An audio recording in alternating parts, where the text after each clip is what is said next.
Ang mga tuntunin tungkol sa katarungan. Exodus 23, 1 to 33.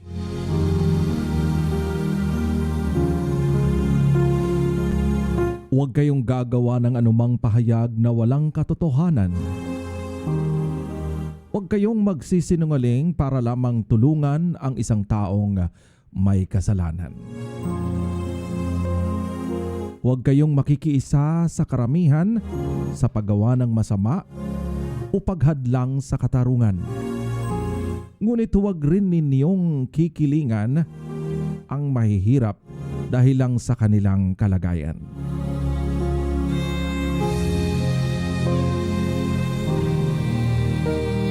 Kung makita ninyong nakawala ang baka o asno ng inyong kaaway, hulihin ninyo ito at dalhin sa may-ari. Kapag nakita ninyong nakabuwal ang asno ng inyong kaaway dahil sa bigat ng dala, tulungan ninyo ang may-ari upang ibangon ang hayop. Huwag ninyong pagkakitaan ang katarungan ang mahihirap. Huwag kayong magbibintang ng walang katotohanan. Huwag ninyong hatulan ng kamatayan ang isang taong walang kasalanan. Parurusahan ko ang sino mang gagawa ng ganoon. Huwag kayong tatanggap ng suhol sapagkat ang suhol ay bumubulag sa tao, sa katuwiran at ikinaapi naman ng mga walang kasalanan. Huwag ninyong aapihin ang mga dayuhan. Naranasan na ninyo ang maging dayuhan sapagkat kayo man ay naging dayuhan din sa Ehipto. 6 na taon ninyong tatamnan ang inyong mga bukirin at 6 na taon din ninyong aanihin ang bunga. Sa 7 taon, huwag ninyo itong tatamnan at huwag din ninyong aanihin ang anumang tutubo roon.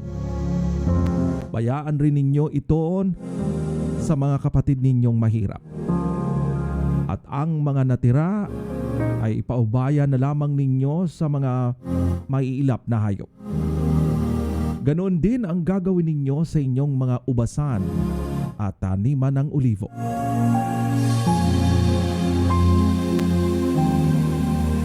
Anim na araw kayong magtatrabaho, ngunit sa 7 araw ay titigil kayo sa paggawa upang makapagpahinga rin ang inyong mga baka, asno, alipin at ang mga manggagawang dayuhan.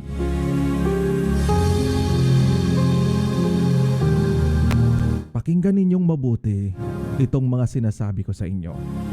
Huwag kayong mananalangin sa mga Diyos-Diyosan ni babanggitin man lang ang kanilang mga pangalan.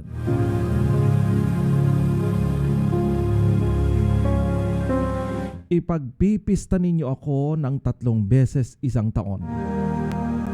Ipagdiriwang ninyo ang pista ng tinapay na walang pampaalsa, tulad ng sinabi ko sa inyo. 7 araw na huwag kayong kakain ng tinapay na may pampaalsa. Ito'y gagawin ninyo sa tagdang araw ng unang buwan, ang buwan ng pag-alis ninyo sa Ehipto. Walang haharap sa akin ng walang dalang handog. Ipagdiriwang din ninyo ang pista ng pag-aani. Tuwing aanihin ninyo ang unang bunga ng inyong mga bukirin. At ipagdiriwang din ninyo ang pista ng mga tolda. Sa pagtatapos ng taon, sa pitasan ng ubas ng mga bungang kahoy. 3 beses isang taon lang. Lahat ng lalaki ay haharap sa Panginoong Yahweh. Huwag ninyong sasamahan ng tinapay na may pampaalsa ang mga hayop na ihahandog ninyo sa akin. At huwag ninyong hahayaang matira sa kinabukasan ang taba ng mga hayop na handog ninyo sa pagpipista para sa akin.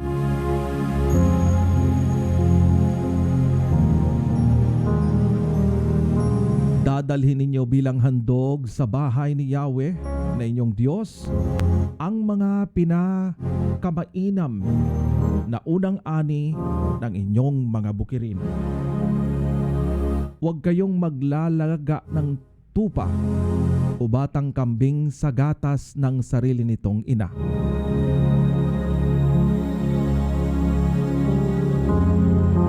Magpapadala ako ng anghel na mangunguna sa inyo. Pangangalagaan niya kayo sa inyong paglalakbay at papatnubayan hanggang sa lupaing inihanda ko para sa inyo. Pakinggan ninyo siya at susundin ang lahat ng sasabihin niya sa inyo. Huwag ninyo siyang susuwayin sapagkat lahat ng ginagawa niya ay sa pangalan ko at hindi niya kayo patatawarin kapag nagrebelde kayo sa kanya. Kung susundin ninyo siya at gagawin ninyo ang mga sinasabi ko, ipaglalaban ko kayo sa inyong mga kaaway. Pangungunahan kayo ng aking mga anghel patungo sa lupain ng mga Amoreo, Heteo, Perezeo, Cananeo, Hevita at Jebuseo, at sila'y lilipulin ko. Huwag ninyong yuyukuran o sasambahin ang kanilang mga Diyos-Diyosan, ni tutularan ang kanilang mga ginagawa.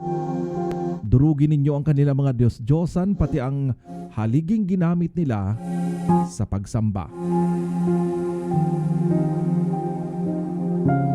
Akong si Yahweh ang siya lamang ninyong paglilingkuran. Pasasaganain ko kayo sa pagkain at inumin at ilalayo sa anumang karamdaman.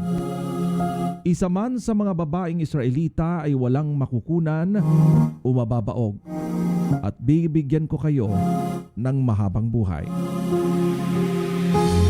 Dahil sa gagawin ko, masisindak ang lahat na ngaharap sa inyo. Malilito ang mga bansang makakalaban ninyo at magtatakbuhan dahil sa takot.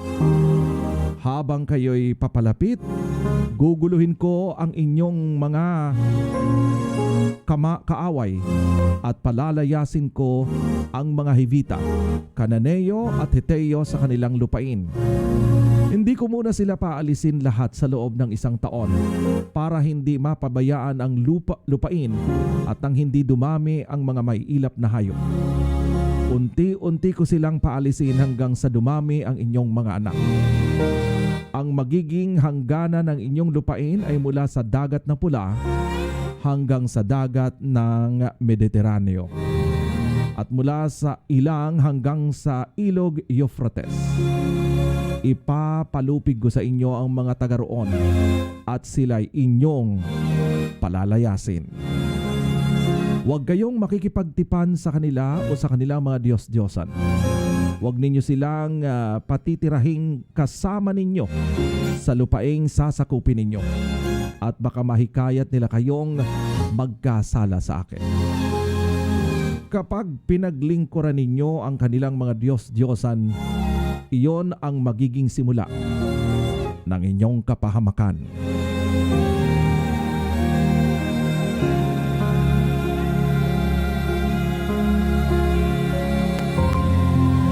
Laws of justice and mercy. Exodus 23, 1 to 33.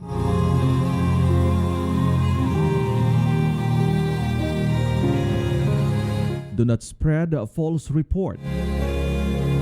Do not help a guilty person by being a malicious witness. Do not follow the crowd in doing wrong.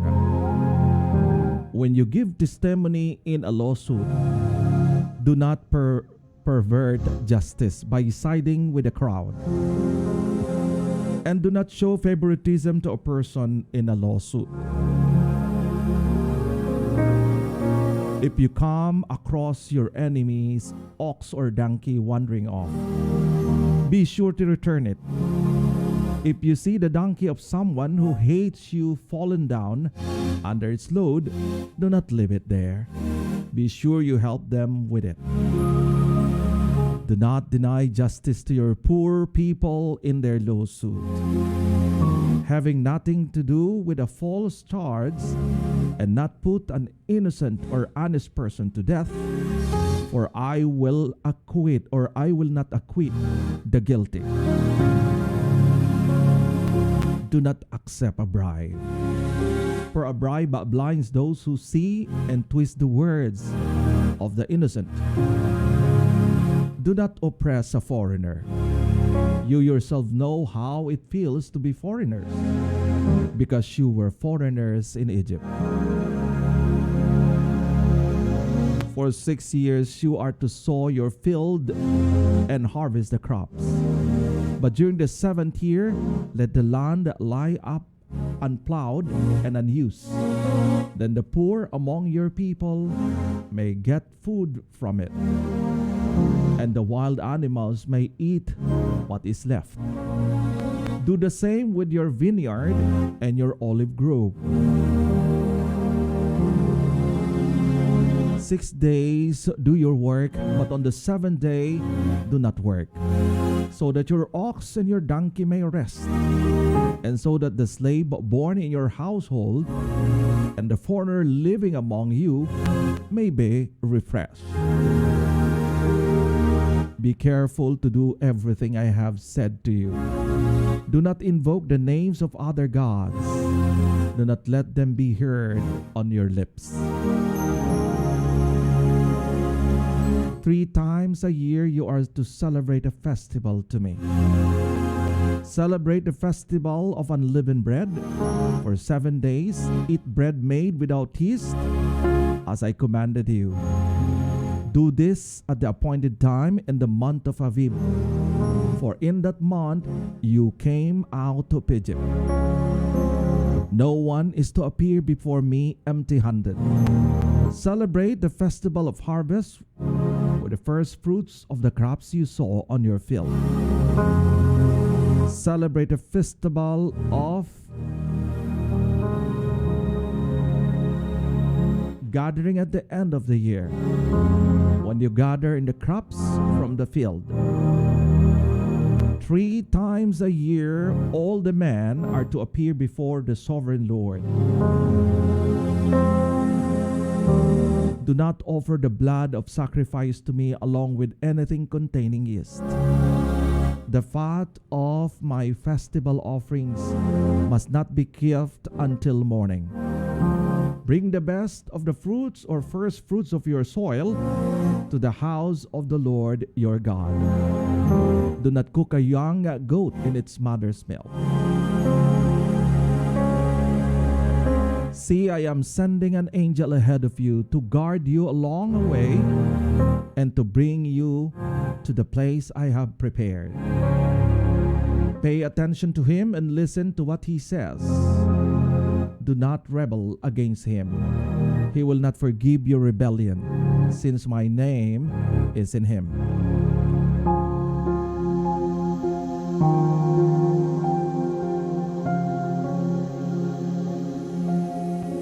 If you listen carefully to what he says and do all that I say, I will be an enemy to your enemies and will oppose those who oppose you. My angel will go ahead of you and bring you into the land of Amorites, Hittites, Perizzites, Canaanites, Hevithites, and Jebusites, and I will wipe them out. Do not bow down before their gods, or worship them, or follow their practices. You must demolish them and break the sacred stones to pieces. Worship the Lord your God, and his blessings will be in your food and in water. I will take away sickness from among you, and none will miscarry or be barren in your land. I'll give you a full lifespan. I will send my terror ahead of you and throw into confusion every nation you encounter. I'll make all your enemies turn their backs and run. I will send the hornet ahead of you to drive the Hivites, Canaanites, and the Hittites out of your way. But I will not drive them out in the single year, because the land would become desolate, and the wild animals too numerous for you. Little by little I will drive them out before you, until you have increased enough to take possession of the land. I will establish your borders from the Red Sea to the Mediterranean Sea, and from the desert to the Euphrates River. I'll give it into your hands, the people who live in the land, and you will drive them out before you. Do not make a covenant with them or with their gods. Do not let them live in your land, or they will cause you to sin against me, because the worship of their gods will certainly be a snare to you.